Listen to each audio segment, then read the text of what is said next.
Narito na naman tayo para sa isang napaka-sweet at nakakakilig na love story nila Kalingap Edu at Ate Viancy. Tulad mo ay aking makilala. Sa pagpapatuloy ng ating love story ay dumayo nga ang Kalingap team at si Kalingap Edu at Viancy sa Albay. Sila ay mag-explore dito kasama ang buong team at ito nga ay napaka-exciting para sa lahat. Kinagabihan nga ay pagkatapos nilang kumain ay nagdako na sila sa kanilang pupuntahan or tutulugan. Nagulat naman si Kalingap Rab sa dala ni Viancy dahil ang kanyang bag ay parang puputok na sa laman. Kaya pala ganoon dahil sinabi pala sa kanya ni Kalingap Edu na for 3 days daw silang mamamalagi sa Albay. Ngunit sa hindi sinasadya, baka hindi alam ni Kalingap Edu na overnight lang naman pala sila doon. Kaya hindi rin naman nagalit si Viancy dahil parang biro lamang ito sa kanya at hindi naman daw ito sinasadya ni Kalingap Edu. Kaya nag-enjoy pa rin sila. 3 days lang. Kaya pala daming dala.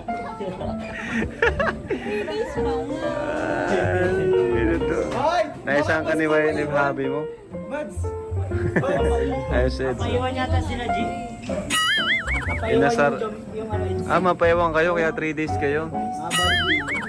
Niloko po si Viancy na 3 days daw po.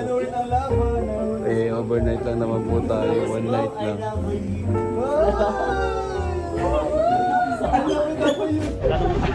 Alright, dito na po kami. Hi po.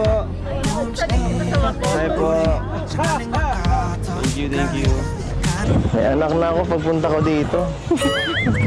Pumunta lang Albay. May addition. Kinabukasan nga ay nakita natin ang mga Kalingap team na bihis dahil ito na nga ang araw na mag-iikot sila sa paligid ng Mount Mayon. Kaya naman excited ang lahat at napakaganda rin naman ng panahon nun kaya masaya talagang gumala-gala. Nakakatuwa dahil sikat na talaga ang Kalingap team. Kahit nasa Albay sila which is malayo sa kanilang lugar ay marami pa rin nakakakilala sa kanila at mga nagpapapicture. Pagkatapos noon ay gumala na si Kalingap Edu at Viancy nang sila lamang. Ngunit sa hindi inaasahan ay sumama pala sa kanila ang anak ng isa sa Kalingap team kaya ito ay sinama nila sa kanilang paglalakad at mukha talaga silang happy family. Nakakatuwa dahil mukha silang isang pamilya at bagay na bagay at may chemistry talaga silang dalawa sa isa't isa. Ng puso. Masa tayo rabay. Ha? Si rabay po. Masaya ka? May anak ka na?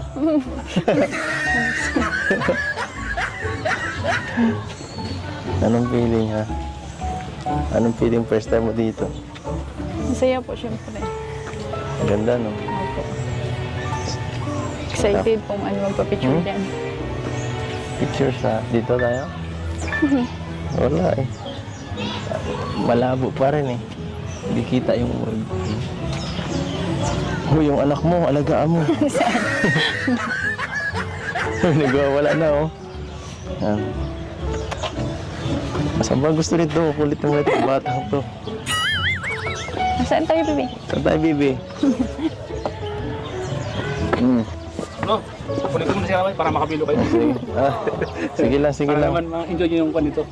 Makikita natin kung gaano talaga kasanay na sanay sa paghahalaga ng bata si Viancy dahil dahan-dahan lamang ito at talagang inaalagaan nito sa bawat hakbang. Sa kabilang banda naman, si Kalingap Edu ay hindi natin na-expect na magaling din pala sa bata dahil hindi naman ito nakakaranas ng mga kahit anong pag-iyak kapag kasama yung batang maliit. At nakakatuwa din dahil si Kalingap Edu talaga ay mapagbiro talaga kaya naman hindi ka talaga maboboring kapag kasama mo siya. Kaya din siguro panay tawa lang at ngiti si Viancy kapag kasama si Kalingap Edu. Matapos kunin ng part ng Kalingap team ang kanyang anak ay nagpatuloy na sa paggagala ang EDC Love Team. At dito, nagpicture-picture muna sila at nakipagbiroan sa isa't isa. Habang ine-enjoy ang view. Ang ganda dito eh. Doon tayo sa may talisay.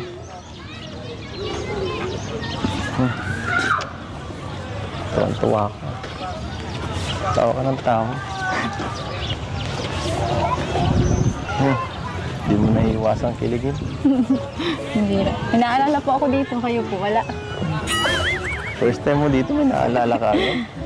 Napanood ko po. Yun na po. Napanood mo? Ako, wala ko naalala. Ito, maalala ko. Gusto mag-tiktok ka dito. Dito po yun, oh, sa lugar na to. Sa lugar na yan.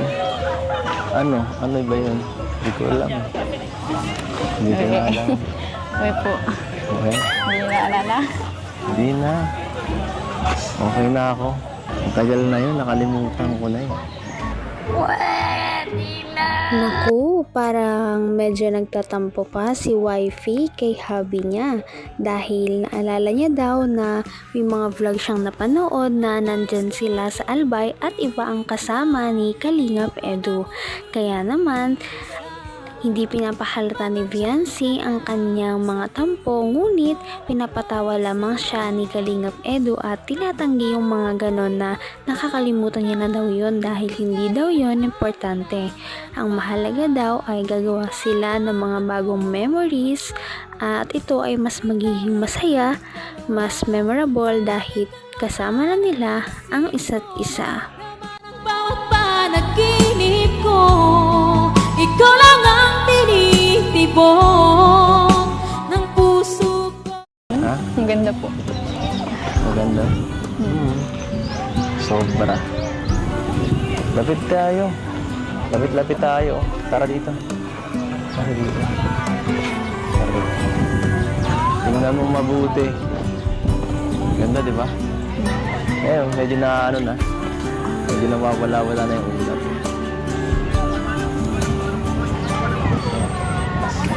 Sobra. Parang gusto kong akyatin eh. Sige na po. Dapat lagi sa mangit na, ano ba? Dapat supportive ka naman. Kayo na lang po. Wala po kayo dyan. Ano mo dyan? First time mo nakita. Pero yun po. Itong insawa, first time. Ganda no?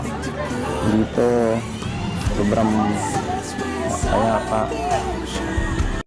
Kahit pa hindi ito ang first time ng bawat isa na makapunta noon sa harap ng mayon ay talagang nakakatawa silang panoorin dahil na-enjoy pa rin nila ang view dahil nga mas maganda na ito na sila ng dalawa ang magkasama ngayon na pumunta doon. Maliban doon ay nakakatuwa dahil pareho pa talaga sila ng suot. Blue at blue. Kaya naman mukha talaga silang soulmate at bagay na bagay talaga silang panoorin.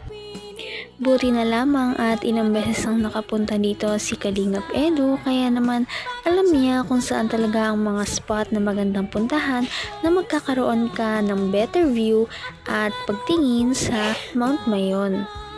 Nagpahangin lamang sila at nag-uusap. Anong feeling na kasama mo ako dito ngayon? Siyempre po masaya din. Masaya ka? Kaya po. Anong pakiramdam ko na nakabalik po kayo dito. Mabalik. Tapos iba ang kasama. Kasama. Mas ano? Okay. Okay na okay. Ikaw pa. Hindi lalong mas gusto ko talagang ikaw ang sama dito. Naging nagkuha ko yung passport eh. Para, ay di pa pala. Hindi man po ako nakakuha. Sayang. Dami sinasabi. Dami sinasabi. Ang mahalaga, kasama mo ako, kasama kita. Tatawa yan ah.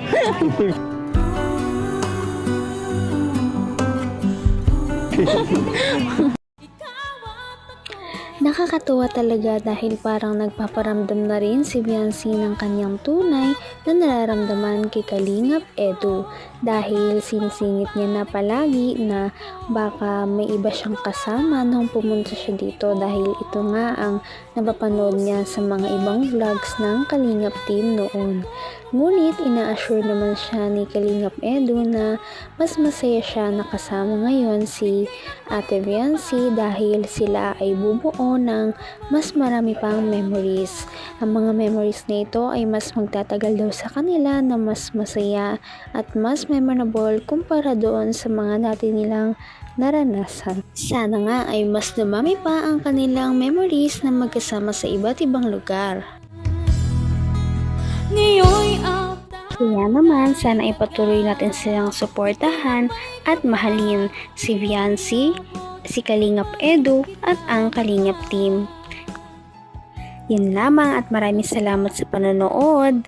Abangan natin kung magkakatuluyan ba talaga si Kalingap Edu at Viancy.